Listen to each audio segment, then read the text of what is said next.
കേരളം, കർണാടക, ആന്ധ്ര ഉൾപ്പെടെയുള്ള സംസ്ഥാനങ്ങളിൽ വധശ്രമം, കവർച്ച, കഞ്ചാവ് കച്ചവടം ഉൾപ്പെടെ നടത്തിയിരുന്ന കൊടും കുറ്റവാളിയാണ് മലപ്പുറം സ്വദേശി ആദം ഖാൻ.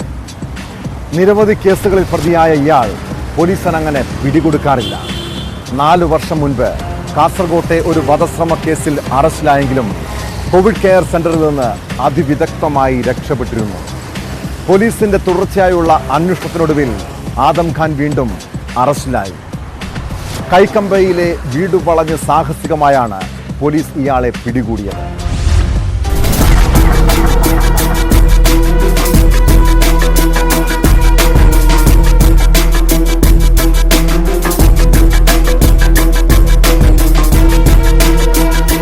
കോവിഡ് കൊടുമ്പരി കൊണ്ടിരിക്കുന്ന കാലത്ത് വധശ്രമ കേസുമായി ബന്ധപ്പെട്ട് അറസ്റ്റിലായി നീലേശ്വരം പടന്നക്കാട് കോവിഡ് കെയർ സെന്ററിൽ പ്രവേശിപ്പിച്ച ആദം ഖാൻ 2020 സെപ്റ്റംബർ 29 രാത്രിയിലാണ് ഇവിടെ നിന്നും പോലീസിന്റെ കണ്ണുവെട്ടിച്ച് രക്ഷപ്പെട്ടത്. മുസ്ലിം ലീഗ് പ്രവർത്തകനായ ഉപ്പളയിലെ മുസ്തഫയെ 2019 ഡിസംബർ 26 വധിക്കാൻ ശ്രമിച്ചുവെന്ന കേസിൽ ഉൾപ്പെട്ട ആളായിരുന്നു ആദം ഖാൻ. കൊലപാതക ശ്രമത്തിന് ശേഷം ആദം ഖാനും കൂട്ടാളി നൌഷാദും രക്ഷപ്പെട്ടിരുന്നു. കാസർഗോഡ് ഡിവൈഎസ്പി ആയിരുന്ന പി ബാലകൃഷ്ണൻ നായരുടെ നേതൃത്വത്തിലുള്ള പോലീസ് സംഘം ഇവരുടെ ഒളിത്താവളം കണ്ടെത്തി അറസ്റ്റ് ചെയ്ത് കോടതി നടപടികൾക്ക് ശേഷം ആദം ഖാനെ കോവിഡ് കെയർ സെന്ററിൽ പാർപ്പിക്കുകയായിരുന്നു.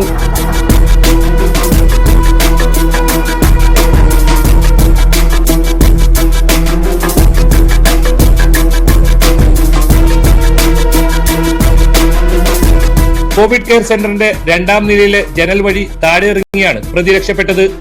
ഇതിനുശേഷം ഇയാളെ കണ്ടെത്താനും പിടികൂടാനുമായി പോലീസ് വ്യാപക തിരച്ചിൽ നടത്തിയിരുന്നുവെങ്കിലും പിടികൂടാനായിരുന്നില്ല.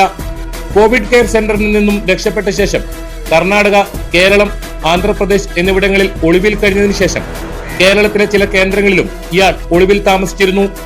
ഈ 3 സംസ്ഥാനങ്ങളിലായി വധശ്രമം, മോഷണം, കഞ്ചാവ് വിൽപ്പന തുടങ്ങി നിരവധി കേസുകൾ ആദം ഖാന്റെ പേരിലുണ്ട്. പല കേസുകളിലും ഇയാൾക്ക് വാറണ്ടും ഉണ്ടായിരുന്നു. വർഷങ്ങളായി പോലീസ് തേടിക്കൊണ്ടിരുന്ന പ്രതിയെ കൈക്കമ്പയിലെ വീട്ടിൽ നിന്നും സാഹസികമായാണ് പോലീസ് പിടികൂടിയത്. കോടതിയിൽ ഹാജരാക്കിയ പ്രതിയെ റിമാൻഡ് ചെയ്തു.